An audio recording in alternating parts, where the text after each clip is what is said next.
I'm Miss Derrick and I am the assistant head here at SST. This week I'm going to be doing story time and reading you an extract from To Kill a Mockingbird. This was my favourite book at school and I hope you enjoy. The Radley place fascinated Dill. In spite of our warnings and explanations, it drew him as the moon draws water, but drew him no nearer than the light pole on the corner, a safe distance from the Radley gate. There he would stand, his arm around the fat pole, staring and wondering. The Radley place jutted into a sharp curve beyond our house. Walking south, one faced its porch, the sidewalk turned and ran beside the lot. The house was low, was once white with a deep front porch and green shutters, but had long ago darkened to the colour of the slate-grey yard around it. Rain-rotten shingles drooped over the eaves of the veranda. Oak trees kept the sun away. The remains of a picket drunkenly guarded the front yard, a swept yard that was never swept, where Johnson grass and rabbit tobacco grew in abundance. Inside the house lived a malevolent phantom. People said he existed, but Jem and I had never seen him. People said he went out at night when the moon was high and peeped in windows. When people's azaleas froze in the cold snap, it was because he had breathed on them. Any stealthy crimes committed in Macomb were his work. Once the town was terrorised by a series of morbid nocturnal events. People's chickens and household pets were found mutilated, though the culprit was crazy. People still looked at the Radley place, unwilling to discard their initial suspicions. The Macomb school grounds adjoined the back of the Radley lot. From the Radley chicken yard, tall pecan trees shook their fruit into the schoolyard, but the nuts lay untouched by the children. Radley pecans would kill you. A baseball hit into the Radley yard was a lost ball and no questions asked. The more we told Dill about the Radleys, the more he wanted to know. The longer he would stand hugging the light pole on the corner, the more he would wonder. "Wonder what he does in there," he would murmur. "Looks like he'd just stick his head out the door." Jem said he goes out all right when it's pitch dark. Miss Stephanie Crawford said she woke up in the middle of the night one time and saw him looking straight through the window at her. Said his head was like a skull looking at her. "Ain't you ever woken up a night and heard him, Dill? He walks like this." Jem slid his feet through the gravel. "Why do you think Miss Rachel locks up so tight at night? I've seen his tracks in our backyard many a morning, and one night I heard him scratching at the back screen, but he was gone by the time Atticus got there." "Wonder what he looks like," said Dill. Jem gave a reasonable description of Boo.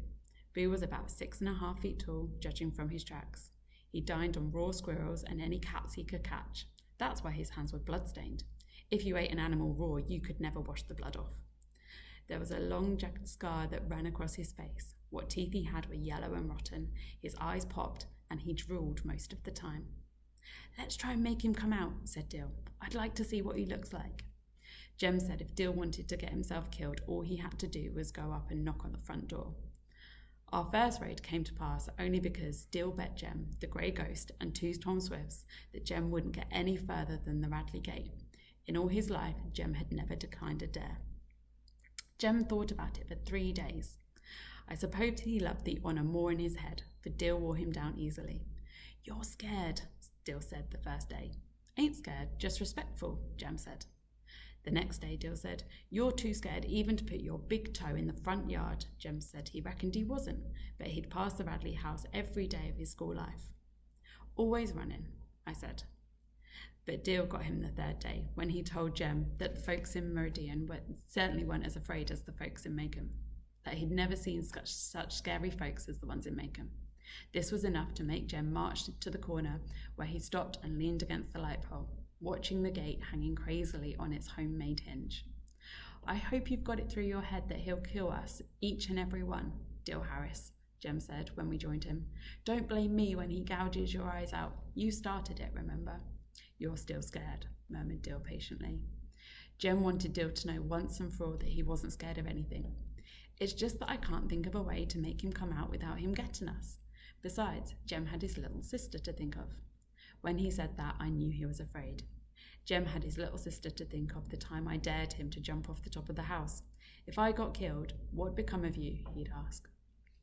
He then jumped, landed on her, and his sense of responsibility left him until confronted by the Radley place. "You gonna run out on a dare?" asked Dill. "If you are, then..." "Dill, you'll have to let me think about these things," Jem said. "Let me think a minute. It's sort of like making a turtle come out." "How's that?" asked Dill. "Strike a match under him." I told Jem that if he set fire to the Radley house, I was going to tell Atticus on him. Dill said striking a match under a turtle was hateful. Ain't hateful, just persuades him. No, it's not like you chuck him in the fire, Jem growled. How do you know that match don't hurt him? Turtles can't feel, stupid, said Jem. Were you ever a turtle? My stars, Dill. Now let me think. Reckon we can rock him. Jem stood in thought so long that Dill made a mild concession.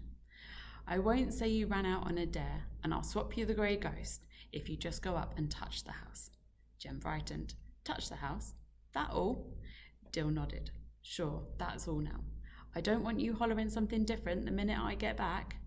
Yeah, that's all, said Dill. He'll probably come out after you when he sees you in the yard, and Scout and me will jump on him and hold him down, and then we can tell him we ain't going to hurt him.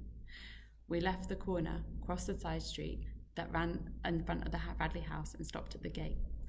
Well, go on, said Dill. Scout and me's right behind you. I'm going, said Jem. Don't hurry me.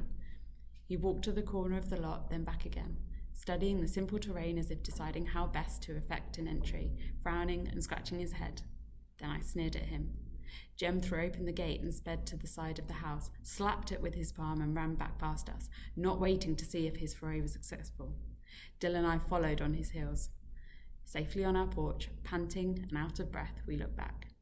The old house was the same, droopy and sick, but as we stared down the street, we thought we saw an inside shutter move.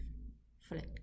A tiny, almost invisible movement, and the house was still. Hope you enjoyed.